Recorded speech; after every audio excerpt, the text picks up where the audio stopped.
Praise the Lord. सभी को जय मसीह की। प्रभु का धन्यवाद करते हैं कि आज की सुंदर सुबह के लिए। आज वीडियो जो बनाने का मेरा मकसद है, मैं बताना चाहूँगा कि प्रभु का संदेश इस भारत देश में आया है और जानते हुए भी, देखते हुए भी, सुनते हुए भी इंसान समझ नहीं पा रहा है। ना समझ की आत्मा बहुत जोरों से काम कर रहा है। मैं बताना चाहूँगा हमारे देश में बहुत सारे बुजुर्ग माता पिता हैं, बहुत सारे नौजवान भाई बहन हैं, बहुत सारे बच्चे हैं। इस देश में हम जब देखते हैं कि प्रकाशन जो है परमेश्वर ने अपने बच्चों पर उदय किया है और बच्चे समझ नहीं पा रहे, ना समझ की आत्मा से ग्रसित हैं, नशे में हैं, बुराई में हैं, मक्कारी में हैं। कौन है जिसे छुड़ाएगा? प्रभु का वचन हमें इस रीति से बताता है, जो बीते हुए समय में महा प्रलय बहुत सारे प्रॉब्लम आए थे, उस चीजों को इंसान भूल गया है। मेरा वीडियो को बनाने का मकसद ये है कि आज हमारे देश में जब कोरोना काल में देखते थे कितना प्रॉब्लम था, कितना मक्कारी छाया हुआ था कि एक दूसरे से हम मिल भी नहीं पाते थे, देख भी नहीं पाते थे, चल भी नहीं पाते थे, हाथ भी मिला नहीं पाते थे। वचन बताता है, जब हम देखते हैं वचन यिर्मयाह की पुस्तक, यिर्मयाह भविष्यवक्ता जो लिखा है 25 का हम वचन देखेंगे। अगर आपके पास बाइबल है तो आप देख सकते हैं। प्रभु का संदेश जो है कि यिर्मयाह भविष्यवक्ता इस बात को पवित्र बाइबल में वर्णन किया है। ये पहले से ही लिखा हुआ है और वो यहाँ पे वचन जब हम यिर्मयाह 25 अध्याय उसका 32-33 वचन पढ़ते हैं तो यहाँ पे वचन पेज नंबर 920 है। बाइबल अध्ययन करने वाले भाई बहन और बहुत पास्टर्स लीडर्स के जो हम ये नहीं है कि हम आपको कुछ ऐसी चीजें, शायद हमसे भी आप बहुत अच्छी से जानते हैं। मैं तो बहुत पढ़ा लिखा नहीं हूँ और मैं फिर भी यहाँ पे परमेश्वर हमें संदेश दे रहा है। वचन बता रहा है, सेनाओं का यहोवा यूं कहता है, देखो विपत्ति एक जाति से दूसरी जाति में फैलेगी। यहाँ वचन में लिखा है, सेनाओं का यहोवा यूं कहता है, देखो विपत्ति एक जाति से दूसरी जाति में फैलेगी और बड़ी आंधी पृथ्वी की छोर से उठेगी। बाइबल के अनुसार से ये पृथ्वी चल रहा है। अब एक जाति था जो चीन कहलाता है, वहां से कोरोना शुरू हुआ, पूरा वर्ल्ड में छा गया। आप देख सकते हैं, सुन सकते हैं, समझ सकते हैं। आपको समझ दिया गया है, आप देखने को परमेश्वर ने आपको मन दिया है, सोचने का और चलने का, देखने का आंखें दिया है, आप देख सकते हैं। परमेश्वर ने पहले से इस बात को घोषित कर दिया, बता दिया सृष्टि से पहले, क्योंकि ये वचन कब लिखा गया और ये कोरोना काल कब घटा। कहता है, सेनाओं का यहोवा यूं कहता, देखो विपत्ति आएगी। विपत्ति इसलिए आया क्योंकि उस परम प्रधान स्वर्गीय पिता का आपके हृदय में वचन नहीं है। ये आत्मिक वचन कहलाता है, क्योंकि हम जब शारीरिक भोजन करते हैं तो शरीर को बल मिलता है। जब कोई ऐसी काम करते हैं, मन की इच्छा होता है, तो हमारा मन बहुत ही खुश होता है, हमने ऐसा किया। धन दौलत का लगा लीजिए, पैसों का लगा लीजिए, काम को लगा लीजिए, गाड़ी का लगा लीजिए, हमारा मन उसमें खुश होता है। क्योंकि एक समय है, मैं बताना चाहूंगा, जितने भी इंसान इस पृथ्वी पर सो गए हैं, शुरू से लेकर अंत तक सबका न्याय होगा। एक एक व्यक्ति का न्याय होगा। वचन बताता है कब्रें खुल जाएंगी, कब्रें खुलेंगी और उसको वो चीजें दिया जाएगा। अगर आपका शरीर मिट्टी ने लिया है तो मिट्टी को आपको शरीर देना पड़ेगा। अगर आग ने जलाया है, आग को शरीर को देना पड़ेगा, क्योंकि न्यायी परमेश्वर आएगा, छोड़ेगा किसी को नहीं। इसलिए मैं कहता हूँ मेरे भाई मेरे बहन कि वो समय बहुत नजदीक है। मैं भी नहीं मानता था, मैं भी नहीं जानता था, क्योंकि वचन मैं नहीं जानता था। इसलिए मैं बताना चाहूंगा वो समय बहुत निकट है, छोड़ेगा नहीं। प्रभु कहता है मैंने अपना बेटा तेरे लिए दे दिया है, जाति धर्म के लिए नहीं, जाति धर्म के लिए नहीं। हमें पवित्र लहू की जरूरत था। पवित्र लहू किसी चीज में पाया नहीं गया, क्योंकि हमारे गुनाह उस वेदी के सिंगों में लिखा जाता है। एक एक व्यक्ति का कर्म लिखे जा रहे हैं। हम मक्कारी जो इस पृथ्वी पर कर रहे हैं,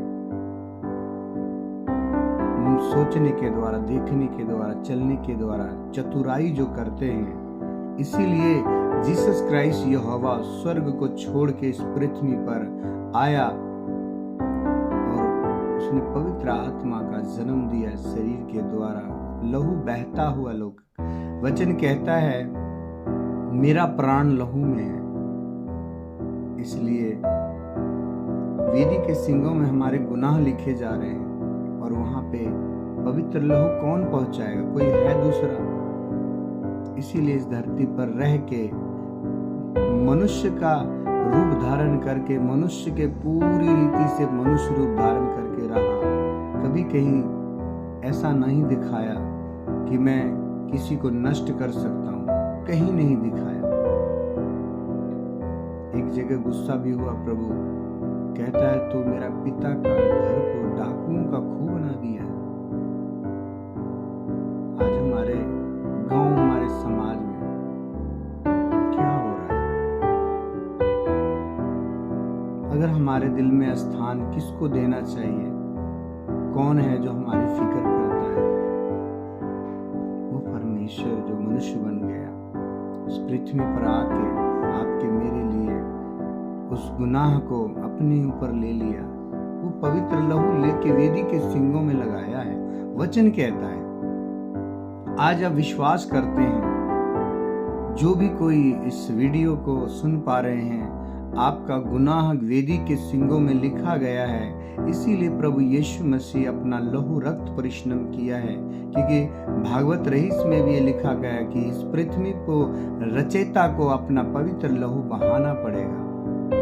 जब तक वो लहू ना बहाएगा तब तक मनुष्य जाति का पाप का बंधन नहीं टूटेगा। मैं बताना चाहता हूँ, अगर हमें कपड़े धोने की जरूरत है, अगर साबुन है पानी नहीं है, कपड़ा है पानी नहीं है तो नहीं धोआ जाएगा। अगर साबुन है तो, अगर पानी है, कपड़ा है तो भी साफ नहीं, उसको गीला करके आप किस रीति से उसको साफ कर सकते हैं। इसलिए हमें जरूरी है कि परमेश्वर ने कहा मैं अपने आप का बलिदान करके मानव जाति को उस पाप के बंधन से छुड़ा लूंगा, क्योंकि ये रूप जो है आज देख पा रहे हैं, ये परमेश्वर का रूप है जो गिफ्ट में आपको और हमें दिया है। बहुत समय से इस बात को मैं आपके आगे रखना चाहता, क्योंकि वचन कहता है जागते रहो, प्रार्थना करो। अपने भारत देश में एक एक व्यक्ति के लिए प्रार्थना करो, क्योंकि जाति धर्म की बात बाइबल में कहीं नहीं लिखा है। आप देख सकते हैं उत्पत्ति से लेकर प्रकाशित वाक्य तक बार बार आपको कह रहा है, आप खोल के तो देखिए। कहता है जो व्यक्ति खाता है उसका स्वाद वही जानता है। इसलिए यहाँ पे कहता है सेनाओं का यहोवा, कहता है सेनाओं का यहोवा, कहता है यहाँ पे यह कहता है देखो विपत्ति एक जाति से दूसरी जाति में फैलेगी और बड़ी आंधी पृथ्वी की छोर से उठेगी। क्या नहीं हुआ था ऐसा? रास्ते पे चलते हुए 7 साल की बेटी उसकी खत्म हो जाता है, 8 साल की बेटी, 7 साल की बेटी खत्म हो जाता है, उस बेटी को वैसे ही छोड़ के आगे बढ़ जाता है। क्या वहाँ कैमरा मैन जाता है, कहता है भाई आपकी बेटी खत्म हो गया है। कहता है मैं क्या करूँ, हमें तो पानी पीने तक नहीं मिल पा रहा है, हम बेटी का शव लेके कहाँ जाएंगे।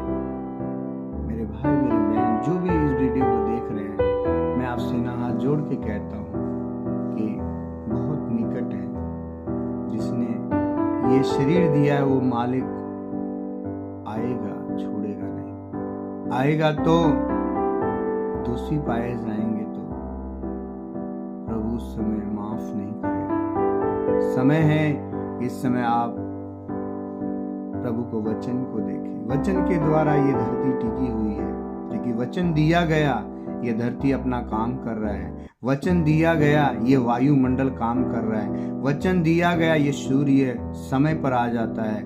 वचन दिया गया ये धरती आपके लिए अन्न उपजाता है।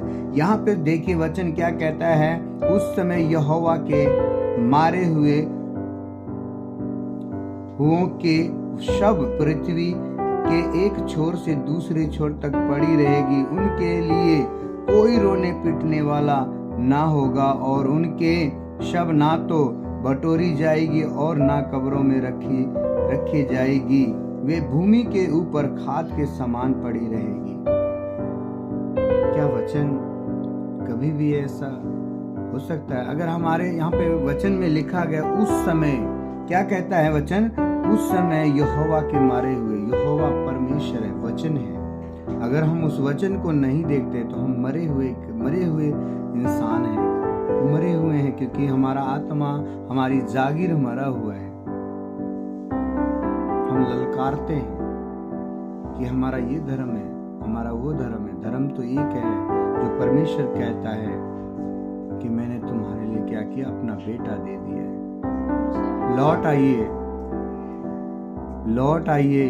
परमेश्वर आपका चिंता करता है, क्योंकि ये शरीर आपको गिफ्ट में दिया, ये आत्मा आपको परमेश्वर ने जीवन की सांस जो दिया है, ये भवसा सागर में तैर के हमें जीवन की उस सोत में पहुंचना है, उस जीवन के मार्ग में पहुंचना है और अपने भाई, अपने बहन, अपने पड़ोसी, अपने गांव, अपने समाज को भी उस अनंत राज तक लेके जाना है।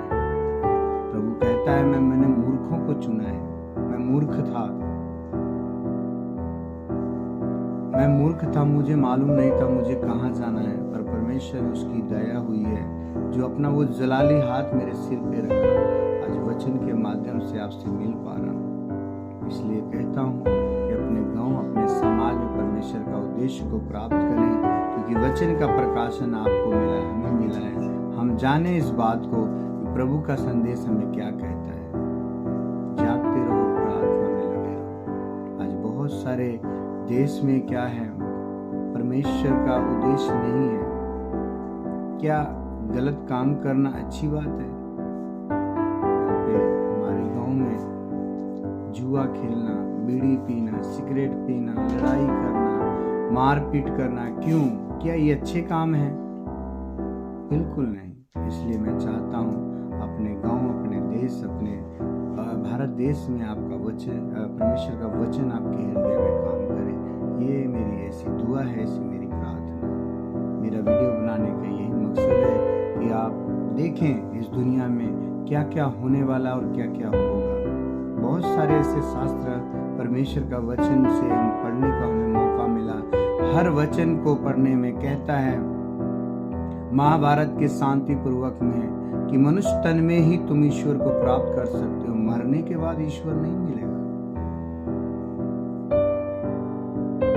मरने के बाद ईश्वर आपको प्राप्त नहीं होगा। वचन कहता है तुम जब तक जीवित हो उस परमेश्वर तक पहुंच सकते हो।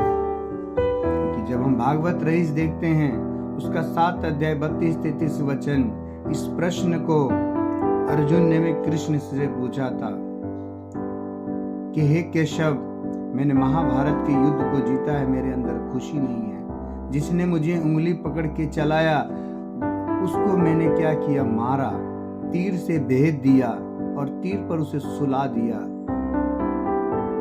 क्या ये सही है? तो वहां पे श्री कृष्ण ने कहा ये नहीं कहा कि मैंने तुम्हारे पापों को मैं तुम्हें क्षमा करता हूँ, ये नहीं कहा गया वहां पे तुम्हें भी शरणम गच्छ भारती भावतम सासी शाश्वतम, तुम उस परमेश्वर के पास जाओ जो सलीब पे है। उस सलीब पे यीशु मसीह के सिवा और कोई नहीं है। जागिए, प्रभु आपका बहुत ही चिंता करता है, रोता है, हमसे ज्यादा रोता है। वो रोज रोता है, कहता मेरे बच्चे भटक गए, कोई है जो मेरा संदेश उस तक पहुंचाए। मैं चाहता हूं कि आपके द्वारा आपका गांव, आपका शहर, आपका देश बचाया जाए। अगर इस बात को आप समझ गए तो आइए हम मेरे साथ छोटी सी दुआ करेंगे। हे मेरे महान जीवित परमेश्वर, हम आपका धन्यवाद देते हैं इस समय जो प्रभु जी हमें आपने दिया है।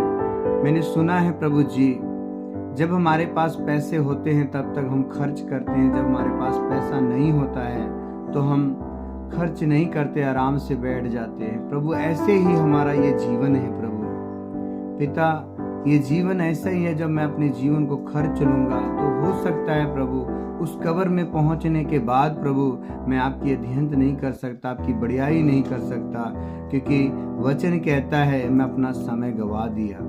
इसलिए मैं विश्वास करता हूं जो भाई बहन इस वीडियो को देख रहा है, इस समय प्रार्थना में जुड़ा हुआ है, प्रभु इनके जीवन में बहुत सा आशीष दे, समझ बुद्धि ज्ञान से परिपूर्ण कर और बुराई से बचा।